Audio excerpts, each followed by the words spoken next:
We had taken a call that since they are mostly attacking us by Air Force assets and my Air Force bases are under threat, we should respond without waiting, in case this continues tonight also.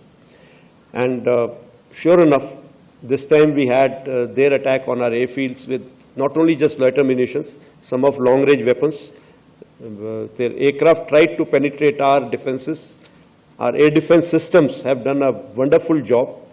The S-400 system, which we had recently bought, has been a game changer.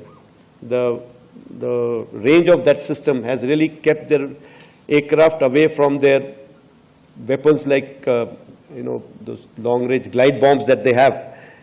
They have not been able to use any one of those because they have not been able to penetrate this system. And during our first night, sixth, seventh night, also air defense system had ensured that when they did their repost, their fighter aircraft was threatened.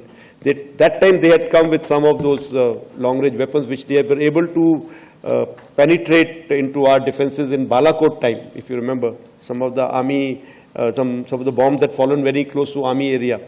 But this time, since we were ready to use our long-range weapons of surface-to-air guided weapons, they were deterred. I think initially we found the build-up taking place, very massive build-up taking place. But once the first missile was fired from our side, from the ground, we suddenly found that that dissipation of that build-up.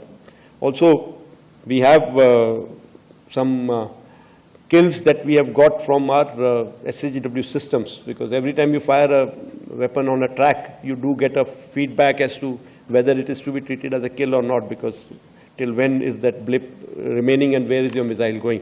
So that I will talk about a little later.